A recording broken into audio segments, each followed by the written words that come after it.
మనం రెండవ అధ్యాయం.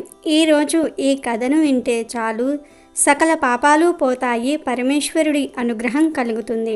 జనక, ఇంతవరకు నీకు కార్తీక మాసమునందు ఆచరించవలసిన విధి క్రమము మాత్రమే తెలియజేసి తిని. కార్తీక మాసంలో సోమవార వ్రతమునకు ప్రత్యేక ప్రాముఖ్యత ఉన్నది. కావున సోమవార వ్రత విధానమును, దాని మహిమను గురించి వివరింతును, సావధానుడవై ఆలకించుము అని ఇలా చెప్పసాగాడు. కార్తీక మాసంలో సోమవారము శివునికి అత్యంత ప్రీతిపాత్రమైన రోజు. ఆ రోజు స్త్రీ గాని పురుషుడు గాని ఏ జాతి వారైనా గాని రోజంతా ఉపవాసం ఉండి నదీ స్నానం చేసి తమ శక్తి కొలది దాన ధర్మములు చేసి నిష్ఠతో శివదేవునకు బిల్వపత్రములతో అభిషేకము చేసి సాయంత్రము నక్షత్ర దర్శనము చేసిన తర్వాత భుజించాలి. ఈ విధముగా నిష్ఠతో ఆ రాత్రి అంతయు జాగరణ చేసి పురాణ పఠనం చేసి తెల్లవారిన తరువాత నదికి వెళ్ళి స్నానమాచరించి తిలదానము చేసి తమ శక్తి కొలది పేదలకు అన్నదానము చేయవలెను. అటులా చెయ్యలేని వారు కనీసము 3 బ్రాహ్మణులకైనా సరే తృప్తిగా భోజనం పెట్టి తాము భుజించవలేను. ఉండగలిగిన వారు సోమవారము నాడు 2 పూటల భోజనం ఏమీ చేయకుండా ఏ విధమైన పలహారము కానీ తీసుకోకుండా ఉండుట చాలా మంచిది. ఇట్లు కార్తీక మాసమందు వచ్చు సోమవార వ్రతమును చేసిన ఎడల పరమేశ్వరుడు కైలాస ప్రాప్తి కలిగించి శివ సన్నిధికి చేర్చును. భర్త లేని వితంతువు సోమవార వ్రతమును ఆచరించి శివ పూజ చేసినచో కైలాసం ప్రాప్తించును. శివ పూజ విష్ణు పూజ చేసినచో వైకుంఠ ప్రాప్తి పొందును. శివ పూజ చేసిన వాళ్ళు కైలాస ప్రాప్తి పొందుతారు. విష్ణు పూజ చేసినచో వైకుంఠ ప్రాప్తి నొందును. దీనికి ఉదాహరణముగా ఒక ఇతిహాసము కలదు. దానిని నీకు తెలియబరిచెదను, శ్రద్ధగా వినుము అని వశిష్ఠుడు జనకుడితే ఇలా చెప్పసాగాడు. కార్తీక సోమవార ఫలముచే కుక్క కైలాసానికి వెళ్ళుట. పూర్వం ఒక రాజ్యంలోని ఒక గ్రామంలో ఒక పేద బ్రాహ్మణుడు ఉండేవాడు. ఆయన ఒక్కగానొక్క కూతురు పేరే నిష్ఠుర. ఊళ్ళో పూజాది కార్యక్రమాలను జరిపించటం వలన వచ్చే డబ్బుతో ఆ బ్రాహ్మణుడు ఆ అమ్మాయిని అల్లారు ముద్దుగా పెంచుతాడు. వనంలోనికి అడుగుపెట్టిన నిష్ఠుర ఓ అందమైన సౌందర్య శిల్పంలా తయారవుతుంది. ఆమె అందచందాలను గురించి చుట్టుప్రక్కల గ్రామాల వారు సైతం చెప్పుకునేవారు. ఆమె ఎంత అందమైనదో అంత కఠినమైనది. ఇతరుల పట్ల ఆమె చాలా కటువుగా వ్యవహరిస్తూ ఉండేది. అందువలన ఊళ్ళో వాళ్ళంతా ఆమెను కర్కశ అని చెప్పుకుంటూ ఉండేవారు. ఆమె అందానికి దాసులైన వారు ఆ ఇంటి చుట్టూ తిరుగుతూ ఉండేవారు. ఇతరులను ఆకర్షించే అందం తన సొంతం అన్నట్టుగానే ఆమె ప్రవర్తిస్తూ ఉండేది. ఆమె స్వభావం మంచిది కాకపోవటంతో పరపురుషులతో పరిచయాలు పెరుగుతూ ఉండేవి. తన కూతురు గురించి నలుగురు 4 రకాలుగా మాట్లాడుకుంటూ ఉండటంతో ఆ బ్రాహ్మణుడు ఆమెకు ఒక మంచి సంబంధం చూసి పెళ్లి చేస్తాడు. అలా మిత్రవర్మ అనే యువకుడితే కర్కశ పెళ్లి అవుతుంది. మిత్రవర్మ మంచి ఆరోగ్యవంతుడు, అందగాడు, అంతేకాదు గుణవంతుడు, శాంత స్వరూపుడు. అందువలన మిత్రవర్మతో పెళ్లి చేస్తే కర్కశ దారిలో పడుతుందని తండ్రి భావిస్తాడు. అలా వాళ్ళిద్దరి పెళ్లి జరిగిపోతుంది. మిత్రవర్మ తల్లిదండ్రులు కూడా కర్కశను కూతురుగానే భావించి ప్రేమతో చూసుకుంటూ ఉంటారు. అయితే తన చుట్టూ ఉన్న వాళ్ళంతా మంచివారే అయినప్పటికీ ఆమె స్వభావంలో మార్పేమీ రాదు. గతంలో పరపురుషులతో తనకు గల సంబంధాన్ని ఆమె కొనసాగిస్తూనే ఉంటుంది. ఈ విషయంలో అత్తమామలు కానీ భర్త కానీ ఆమెను నియంత్రించలేకపోయారు. ఊళ్ళో తన తండ్రికి గల పేరు ప్రతిష్టలను గురించి కానీ అత్తారింటికి కుటుంబ గౌరవం గురించి కానీ ఆమె ఏమాత్రం ఆలోచన చేయదు.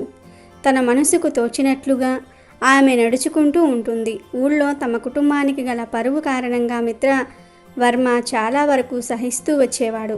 సహనం నశించినప్పుడు మాత్రం ఆమెను మందలిస్తూ ఉండేవాడు. కొడుకు కోడలు విషయంలో తల దూరిస్తే గొడవ మరింత పెద్దది అవుతుందని అత్తమామలు భరిస్తూ ఉండేవారు. ఇది కర్కశ మరింత అలుసుగా తీసుకుంది. కర్కశ ధోరణి శృతి మించుతూ వెళ్తోంది. అప్పటికే మిత్రవర్మ గౌరవ మర్యాదలు మట్టిలో కలిసిపోయాయి. ఆయన నిస్సహాయుడిగా చూస్తూ ఉండిపోతాడు. అయినా అతను తమకు అడ్డుగా ఉన్నాడనే విషయం పట్ల పరపురుషులు తరచూ అసహనాన్ని వ్యక్తం చేస్తూ ఉండేవారు. దాంతో తన భర్తను అడ్డు తప్పించటమే పరిష్కారమని ఆమె భావిస్తుంది. ఒకరోజు రాత్రి తన భర్త గాఢనిద్రలో ఉండగా ఆమె అతనిని బండరాయితో కొట్టి హతమారుస్తుంది. అతని శవాన్ని పొలిమేరల్లోని పాడుబడిన బావిలో పారేస్తుంది. ఏమీ ఎరుగనట్లుగా అక్కడి నుంచి తిరిగి వచ్చేస్తుంది. మిత్రవర్మ తల్లిదండ్రులు జరిగినది గ్రహించి చాలా బాధపడతారు.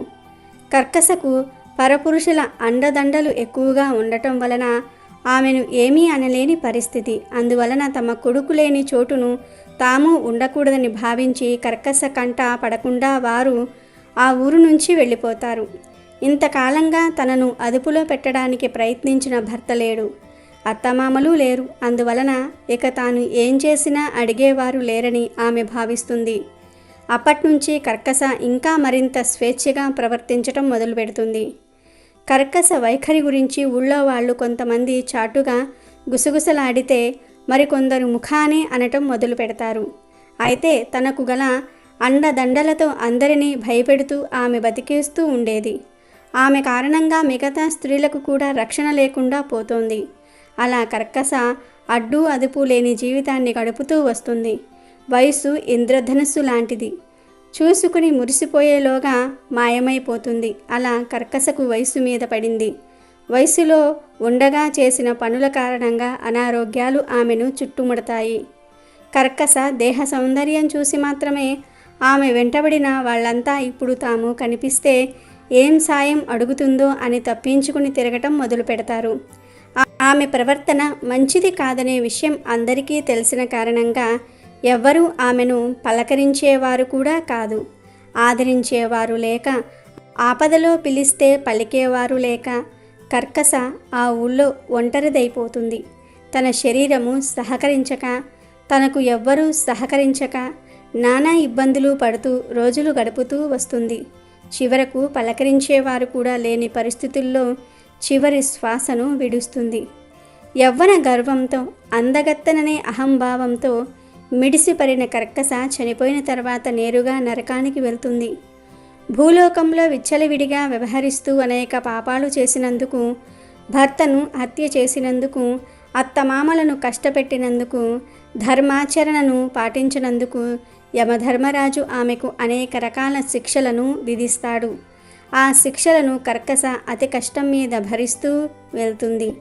చేసుకున్న వారికి చేసుకున్నంత అని ఎందుకంటారనేది ఆమెకు అర్థమవుతుంది. అలా నరకంలో అన్ని రకాల శిక్షలను అనుభవించిన కర్కస ఆ పాపాలకు ఫలితంగా భూలోకంలోని ఒక ఊళ్ళో కుక్కగా పుడుతుంది. వీధి కుక్కగా తిరుగుతూ ఒక బ్రాహ్మణుడి ఇంటికి సమీపంలోని ఒక చెట్టు క్రింద పడుకునేది. ఏ రోజుకు ఆ రోజు ఎక్కడైనా ఏదైనా దొరికితే తినటం, లేదంటే లేదు. ఏమీ దొరకని రోజున నీరసించి వచ్చి చెట్టు క్రింద పడుకునేది. అలా ఒక రోజున ఆ కుక్క చెట్టు నీడలో పడుకుని ఉండగా అక్కడకు సమీపంలోని ఇంట్లో ఉండే ఒక బ్రాహ్మణుడు కొంత ఆహారం తీసుకొని వచ్చి దాని ముందుంచుతాడు. ఆ బ్రాహ్మణుడు తెచ్చిన ఆహారాన్ని కుక్క గబగబా తినేస్తూ ఉంటుంది. ఆ బ్రాహ్మణుడు అక్కడి నుంచి వెనుదిరిగి ఇంటికి వెళ్తూ ఉండగా కుక్క ఏడుపు వినిపిస్తుంది. ఆ కుక్క ఒక మనిషి మాదిరిగా రోదిస్తూ ఉండటం ఆయనకు విచిత్రంగా అనిపిస్తుంది. తన కళ్ళను తానే నమ్మలేకపోతూ కుక్క దగ్గరకు వెళ్తాడు. ఓ బ్రాహ్మణుడా, నాకు ఈ కుక్క జన్మ నుంచి విముక్తిని ప్రసాదించు, నేను చేసిన పాపాల నుంచి నాకు విముక్తిని ప్రసాదించు అని కుక్క దీనంగా అడుగుతుంది. ఒక కుక్క మనిషిలా మాట్లాడుతూ ఉండటం ఆయనకు చాలా ఆశ్చర్యాన్ని కలిగిస్తుంది. ఆ బ్రాహ్మణుడు అదే విషయాన్ని ఆ కుక్క దగ్గర వ్యక్తం చేస్తాడు. అప్పుడు కుక్క రూపంలోని కర్కస, బ్రాహ్మణుడా, నేను 14 జన్మల క్రితం ఒక బ్రాహ్మణ కుటుంబానికి చెందిన యువతిని. ఆ జన్మలో నేను అనేక పాపాలు చేసిన కారణంగా నరకలోకంలో అనేక శిక్షలను అనుభవించాను. ఆ తరువాత కుక్కగా 14 జన్మలు ఎత్తాను. ఇది 15వ జన్మ. అయితే ఈ విషయాలేవి నాకు ఇంతకు ముందు వరకు గుర్తురాలేదు. నువ్వు పెట్టిన ఆహారం తిన్న తర్వాతనే పూర్వజన్మకు సంబంధించిన జ్ఞాపకాలు వరుసగా నాకు గుర్తుకు వచ్చాయి. ఒక్క కుక్కకు పూర్వజన్మ స్మృతి కలగటం, పైగా 14 జన్మల క్రితం తాను ఎవరన్నది చెప్పగలగటం ఆ బ్రాహ్మణుడికి ఆశ్చర్యాన్ని కలిగిస్తుంది. అందుకు కారణం ఏమిటా అని ఆలోచన చేసిన ఆయనకు విషయం అర్థమవుతుంది. హఠాత్తుగా నాకు పూర్వజన్మల గురించిన విషయాలు ఎలా తెలిసాయి? దీనికి కారణం ఏమిటి అని ఆ కుక్క అడుగుతుంది. తాను చేసిన సోమవార వ్రతం ఫలితమే ఇందుకు కారణం అని ఆ బ్రాహ్మణుడు చెప్తాడు. నేను నియమనిష్టలు కలిగిన బ్రాహ్మణుడిని. ఆచార వ్యవహారాలకు నేను ఎంతో విలువను ఇస్తాను. భగవంతుడి ఆరాధన పూర్తయ్యే వరకు ఎలాంటి ఆహారం తీసుకోను. అలాంటి నేను కార్తీక మాసంలో ప్రతిరోజు అభిషేకం చేస్తూ ఉంటాను. ఇక కార్తీక మాసంలో సోమవార వ్రతం ఎంతో విశిష్టమైనటువంటిది. ఈ వ్రతాన్ని ఆచరించేవారు ఉదయం నుంచి ఉపవాసం ఉంటూ నక్షత్ర దర్శనం తర్వాత భోజనం చేస్తారు. ముందుగా జీవరాశికి కొంత ఆహారాన్ని అందించి ఆ తరువాతనే భోజనం చేయవలసి ఉంటుంది. ఈ రోజున సోమవార వ్రతం ముగించి ముందుగా ఆ ప్రసాదాన్ని నేను నీకు ఆహారంగా అందించాను. ఆ వ్రతానికి గల మహిమ కారణంగానే నీకు పూర్వజన్మ స్మృతి కలిగింది, మాట్లాడే శక్తి వచ్చింది అని చెప్తాడు. అప్పుడు ఆ కుక్క, ఓ బ్రాహ్మణుడా, నువ్వు చేసిన మేలును నేను ఎప్పటికీ మర్చిపోలేను. అయితే ఇప్పటి వరకు నేను పడిన బాధలు వేరు. పూర్వజన్మల స్మృతి కారణంగా ఇక ముందు మరింతగా బాధపడవలసి ఉంటుంది. అందువలన నాకు ఈ కుక్క జన్మ నుంచి విముక్తిని ప్రసాదించు అని ప్రాధేయపడుతుంది. ఆ బ్రాహ్మణుడు అంతవరకు అనేక సోమవార వ్రతాలను ఆచరిస్తూ వచ్చాడు. అందువలన ఆ కుక్క బాధను చూడలేక ఒక సోమవార వ్రతం యొక్క ఫలితాలను ఆ కుక్కకు ధారపోస్తాడు. దాంతో ఆ కుక్క ఆ జన్మ నుంచి విముక్తిని పొంది దివ్య శరీరాన్ని ధరించి కైలాసానికి చేరుకుంటుంది. విన్నావా జనక, ఇలా ఒక యువతి తాను చేసిన పాపాల కారణంగా 15 జన్మల పాటు కుక్కగా పుడుతూ నానా బాధలు అనుభవిస్తూ వచ్చింది. అలాంటి కుక్క సోమవార వ్రత ఫలితం కారణంగా శివలోకానికి చేరుకుంటుంది. సోమవార వ్రతానికి అంతటి శక్తి ఉంది. అది ఎలాంటి పాపాలనైనా సరే భస్మం చేస్తుంది. పుణ్యరాశిని అమాంతంగా పెంచేసి ఉత్తమ జన్మలకు కారణమవుతుంది. ఉత్తమ గతులను పొందడానికి దోహదం చేస్తుంది.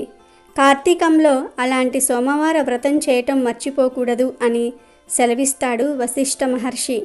ఇదేంలోని వశిష్ఠ మహర్షి చెప్పిన కార్తీక మహత్యంలోని 2వ అధ్యాయం సమాప్తం.